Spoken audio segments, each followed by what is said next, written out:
আমার নাম ইভাদানজিম। আমি একটি গল্প বলবো। গল্পটির নাম শিয়াল আর বেজি। একদিন একটা শিয়াল আর একটা বেজি ছিল। তখন একদিন সকালবেলায় তারা পথ দিয়ে হেঁটে যাচ্ছিল। তারপর শিয়াল সামনে একটা ফুল গাছ দেখতে পেল। তখন শিয়ালের শখ হলো সে কুল খাবে। তখন বেজি সে মনে মনে ভাবলো, আমি তো কুল খাবো, কিন্তু আমি তো কুল গাছে চড়তে পারি না। যাই, সামনে গিয়ে বেজি ভাইকে বলবো। তখন তারা যখন কুল গাছটির সামনে এলো, তখন ওই বেজিকে বললো শিয়াল, বিজি ভাই আমাকে কটা কুল পেড়ে দিবে, আমরা কুল খাবো। তখন বেজি গাছে উঠলো, দিয়ে সে কুলগুলো খেলো আর বীজগুলো শিয়ালকে দিল। সে কুলগুলো খেলো আর শিয়ালকে বীজগুলো দিল। এই করতে করতে বেজিটা গাছে ঘুমিয়ে গেল। তখন শিয়ালের তো প্রচন্ড রাগ। তখন আচমকা হঠাৎ ঝড় এলো। ওই ঝড়ে বেজি গাছ থেকে পড়ে গেল। দিয়ে শিয়াল বেজিকে তুলে গপ করে গিলে নিল। তখন সে সামনে এগিয়ে গেল। তখন একটা বুড়ো মানুষ দেখতে পেল। তখন বুড়ো মানুষটা বলছে, ওরে বাবা রে, শিয়ালের পেট কি মোটা। তারপর শিয়াল বলছে, এই বুড়ো, পেট মোটা করিস না, বেশি বন্ধুরে খাইছি, তোরও গপ করে গিলে নিল। তাই বলে শিয়াল বুড়ো বেটাকেও গপ করে গিলে নিল। তখন সামনে এগিয়ে গেল, দিয়ে একটা পিচ্চি বাচ্চাকে দেখতে পেল। সেই পিচ্চি বাচ্চাটা বলছে, উই বাবা রে, শিয়াল পিচ কত মোটা। শিয়াল বলছে, এই পিচ্চি, বেশি পেট মোটা করিস না, নাহলে তোরও খেয়ে নিব। বিজিকে খাইছি, বিজি বন্ধুরে খাইছি, বুড়ো বেটারে খাইছি, তোরও গপ করে গিলে নিব। তাই বলে ওই বাচ্চাটাকেও কম করে গিলে নিল।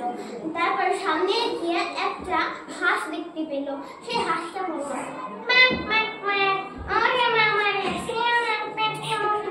তখন শিয়াল বলল, এই হাঁস, বেশি পেট মোটা করিস না, বেশি বন্ধুরে খাইছি, বুড়ো বেটারে খাইছি, পিচ্ছি বাচ্চারে খাইছি, তোরেও খেয়ে নিব। দিয়ে সামনে এগিয়ে গেল। দিয়ে ওই একটা ছাগল দেখতে পেল। ছাগলটা বলল, শিয়ালের পেট কি মোটা। তারপর শিয়াল বলছে, এই ছাগল, বেশি পেট মোটা করিস না, বেজি বন্ধুরে খাইছি, বুড়ো বেটারে খাইছি, পিচ্চি বাচ্চারে খাইছি, হাঁসরে খাইছি, তোরও খেয়ে নিব। দিয়ে সে যখনই খেতে যাবে ছাগলটাকে, তখনই ছাগলটা বলল, দাঁড়াও, আমার দুটো ছোট বাচ্চা আছে, ওদেরকে আগে খাইয়ে দিয়ে আসি, তারপর আমাকে মেরো। তাই বলে সে গেল। দিয়ে ছাগলটা তার বাচ্চাকে খাওয়াতে না গিয়ে কামারের কাছে গেল। দিয়ে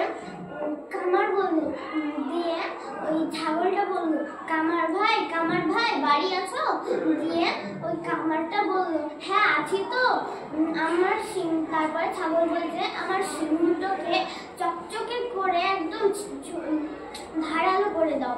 তাই দিয়ে ওই কামার তার শিংগুলোকে ঘষে একদম ধারালো করে দিল। দিয়ে সে ছাগলটা আবার ফিরে এলো। দিয়ে শিয়াল যখনই তাকে খেতে যাবে, তখনই তার পেটটাকে ফাঁসিয়ে দিল তার ধারালো শিং দিয়ে। তারপর তার পেট থেকে বেজি, বুড়ো, ছোট বাচ্চা আর হাঁস সবাই বেরিয়ে এলো। ধন্যবাদ। Clap clap clap. কেমন হয়েছে গল্পটা?